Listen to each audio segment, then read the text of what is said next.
Brendan Thomas is the CEO of Austrac, Australia's financial intelligence unit. His team is responsible for busting the crimes of money launderers, financial scammers and extortionists. Brendan leads the team who follows those suspicious money trails to track down the crooks. It's a world away from Brendan's early life when, as a 14-year-old, he decided to drop out of school entirely. Welcome, Brendan. Thank you. Well, there couldn't be a more important time to be fighting financial crime anywhere in the world. How are we tackling it here in Australia? Yeah, well, I head Austrac, which is Australia's financial crime body. And we do two things. We regulate businesses for their financial crime responsibilities, so banks, casinos, financial service businesses, and from the middle of this year, we'll also be regulating lawyers, accountants, trust and company service providers and real estate agents. But as part of that regulation, we get huge amounts of data and information from those bodies. And we use that data with police, state and federal police, national security bodies to draw pictures of criminal groups, crime threats and crime risks, and then we go after those guys pretty hard. With all of those entities that you deal with, how are you keeping an eye on everybody? So we track what we call suspicious and unusual transactions. So give me an example of one. Yeah, big cash transactions. So somebody who has a whole bunch of cash turn up in their account that otherwise shouldn't be there. Like your little vape shop or your little tobacconist is suddenly... Lots of cash in vape and tobacco shops at the moment that we're tracking. People probably know that we've got a problem with illicit tobacco in Australia. We do a lot of work uncovering the money flows behind that illicit tobacco trades. So who's controlling those businesses, which countries are they flowing to, and what action can we take to try and break down those criminal syndicates? So your job, is it different today than it was, say, 5-10 years ago? Yeah, very different. It's different because the criminal networks changed quite significantly. So in Australia, we have a problem of big money laundering organisations. So it used to be the case that local criminal groups would do all the crime themselves, but we're in an environment now where we have what we call crime as a service. So people bid for people who are selling drugs, for instance, will end up with a whole stack of cash, and they'll subcontract the money laundering of that cash out to criminal groups who just launder money all over the world. How big is the money laundering problem here in Australia? Yeah, it's huge. We have one of the biggest illicit drug markets in the world in Australia. For some reason, Australians buy illicit drugs at rates beyond what most other countries do. And on top of that, we pay really high prices. So Australia has probably the highest street price for cocaine in the world, for example. More recently, we've had the growth of the illicit tobacco problem in Australia, where that's generating billions and billions of dollars worth of revenue for criminal groups. We've got billions of dollars generated through taxation fraud and the cash-based economy in Australia.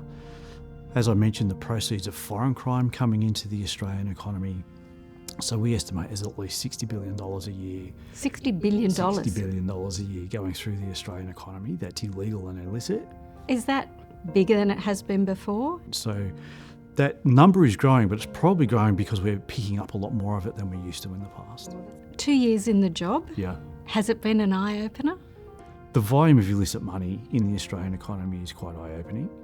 The sophistication of international criminal networks is really, really eye-opening, and the speed at which they operate is really quite incredible. If I give you an example of that, we've had the growth in Australia in the last couple of years of a thing called cryptocurrency automatic teller machines. Probably never heard of these things. It's like an ATM for digital currency rather than cash. So you put cash in those ATMs and you turn that cash into digital currency into a digital currency account.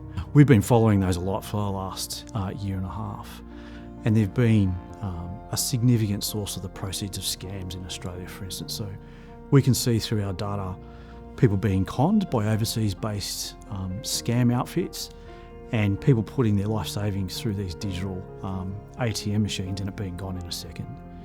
Yeah, I remember seeing a case of an old gentleman in Tamworth in northwestern New South Wales being groomed by a syndicate from Southeast Asia, convinced to make what he thought was a profitable deposit into a cryptocurrency scheme, but in fact he was making a deposit into a criminal-based digital wallet, and he lost all of his life savings in one go. But in that case, you had a scammer sitting in a scam centre somewhere in Burma, giving this man in Tamworth directions of which street to walk down, which ATM to put his money in, what buttons to press on that ATM. You can imagine the sophistication of that scam syndicate to know those things in a small Australian country town from a scam centre in Burma. It's just incredible. The scale of profits is what drives that level of sophistication. Is Australia's intelligence of these sort of scams efficient enough to deal with what's going on in the world at the moment? It's good and it's getting better, but we have to keep modernising it and adapting it to keep track with the nature of the crime that we're dealing with. So we're getting a lot smarter in using data that way, a lot smarter in how we're all using artificial intelligence. I was just going to say, is AI making a difference? It is, yeah. We're using it over big data sets to get bigger patterns. Banks and other financial institutions are using it to try and predict people's behaviour. So to predict when they see irregular patterns in account activity. And that's not only just to pick up criminal networks, but to try and pick up things like sextortion problems, which we've dealt a lot of, where young people are being extorted when they've sent inappropriate pictures to who they thought was probably a safe person, and it ends up being a scammer from another country. Some of that AI technology is picking out really quickly. Are the criminals using AI against you in an equally sophisticated way? So they're using it all the time. They've got data scientists and other things, same as we do. These criminal organisations are big, sophisticated businesses with their own IT sections, and some of them even have customer call centres for scams. I always joke I get the same phone call about 5 o'clock every day from someone in China telling me that there's a problem with my tax return, if only I give my bank details.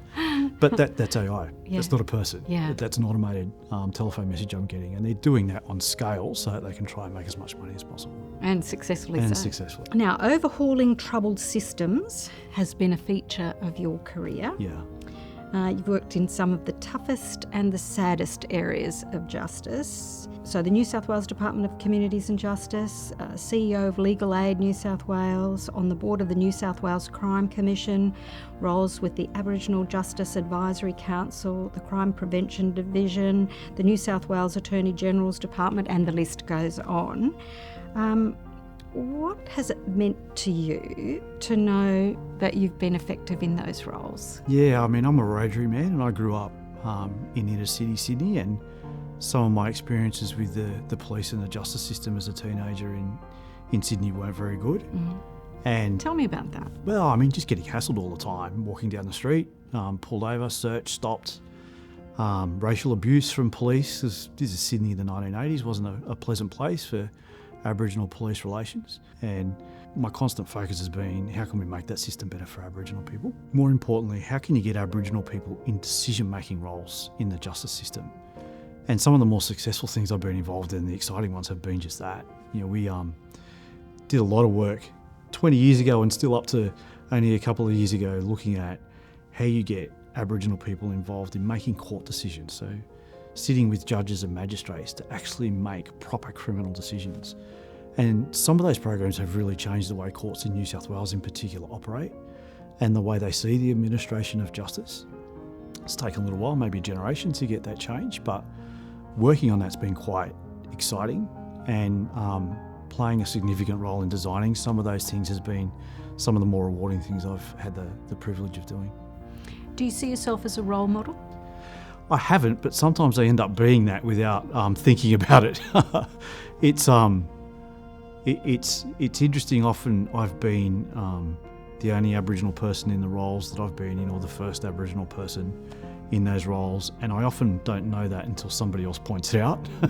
I suppose in the last 10 years or so, I've been much more active in trying to identify and work with younger Aboriginal people bring them into senior executive jobs and get people much more senior executive experience. And doing that now in the Commonwealth Public Service is also a very rewarding thing. Is there anything that you bring to your role at Austrac now as CEO that is a cultural trait that works for you? I'm a Wiradjuri, and the older I get, the more interested and engaged in my culture I become, And the more I realise how little of it I actually know, to be honest with you. But we've got some really strong cultural principles in Wiradjuri culture. There's a very strong principle we call Yinjamara, which means to respect everything.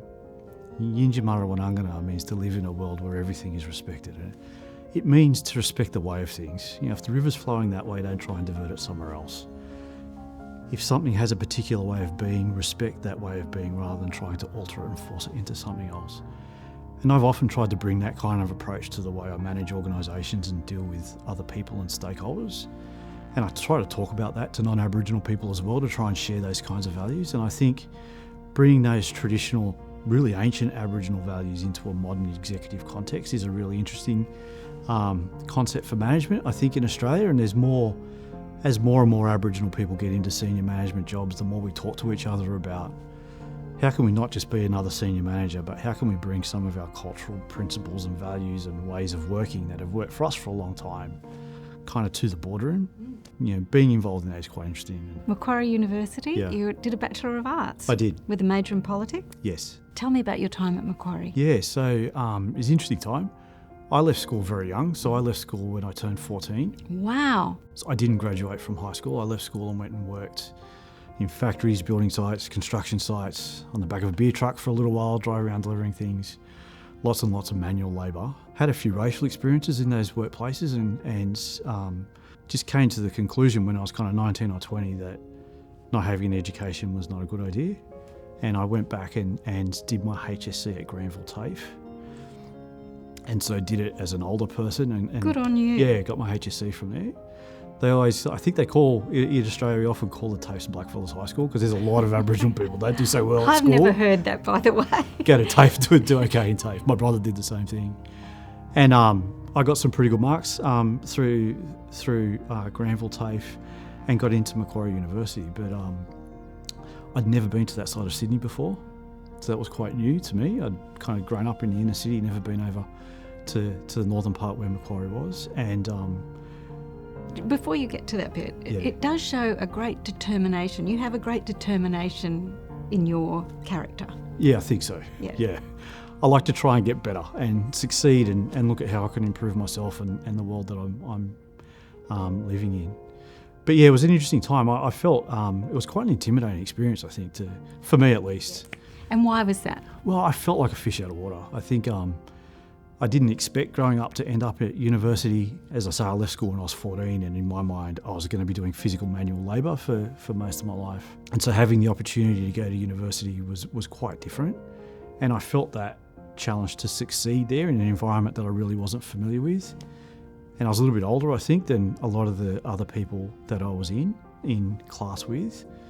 And you often get this as an Aboriginal person where you're the only Aboriginal person in the room, where you kind of feel like you're sticking out, even though other people probably don't notice that. It's a sense you get yourself, even though other people might not necessarily have that. But I really just threw myself at the opportunities at Macquarie and just immersed myself in the education. I found that just really stimulating and quite exciting. And it just taught me to think more broadly than I otherwise would have thought. I think it taught me to solve problems in more constructive ways and to have more confidence in myself, I think, that I'd be able to do that. And I think I left Macquarie University a much more confident and mature person than I was when I entered Macquarie University. And from Macquarie, you've leapt through your career. How did that happen? Well, I was at Macquarie, and when I was at Macquarie, I was still doing some labouring work. I think I might have been working in a timber yard when I was at Macquarie, and a job came up to work in the Attorney General's department in the justice system, and it paid better than the timber yard. Yeah, you didn't end up with a sore back and sore hands either. So I took the opportunity to go in there. It was a really interesting experience because I'd never worn a collared shirt before. I'd never been in an office before. I'd never really used a computer before. All my work at university was a pen and paper. I'd never really used a computer before. And I pretty quickly realised that you can make a lot of change if you really try. And there was a lot of opportunity to explore some really exciting things in there. And so I just put my shoulder to the wheel and did as much as I could. I started at the bottom and ended up as the Deputy Secretary of the organisation. So it was a good opportunity to get a really diverse career in a lot of very, very different things. Did you ever imagine your life would take this great journey? No, not in a million years. I think, as I say, when I was a kid, I thought I'd end up being a labourer for most of my life. I often say to my children, my first pay packet was $20 a day. So anything else is just a bonus. Anything else is just a bonus. And so, have you instilled in them the importance of education now? I try, but it doesn't necessarily fit. And I suppose I'm not the greatest example. So I'll say to my kids, you need to do well at school. And I'll say, but you didn't. So, well, yeah, but I regret it. It took a lot of work for a lot of years to kind of get to build that back up. But I'm really conscious that try and give them opportunities that I didn't have, because I'm in a better position to give more opportunity to those kids than my parents may have been. How do you unwind outside of catching these crims? Yeah, well, I've got 4 children, so we're a very close family, so we spend a lot of time together doing things. We've just toured Italy and France together as a group, which is a great thing to do. We have a lot to do with kids' sport and school sport. I try and exercise as much as I can. Try and read different topics a lot outside of work. I'm a bit of a history buff, and that's a hangover from my time at Macquarie University studying history and politics, and so I keep a strong interest in that. Okay, so you have 3 years to go. What do you hope to achieve in that time? Yeah, lots. So we're expanding Australia's money laundering regime to cover what we call these preparatory businesses. So at the moment we regulate about 19,000 largely financial businesses, banks, non-bank lending companies, all of those kinds of things, as well as casinos. When these new businesses come under our regime, it'll be about 100,000 businesses. So wow, that's a big jump. Yeah, it's a big jump, and it's quite an exciting thing to be leading an organisation that's going through that kind of change. So we've doubled in size, and we're really changing the way that we do things. Do you think you'll be winning by the end of the 5 years? Yeah. I mean, crime is too profitable for us ever to completely defeat the foes that we're fighting. But we've seen through the work that Austrac's done today how you can make it harder. Thank you so very much, Brendan. Thank you for sharing all of that with us. Thanks for the opportunity.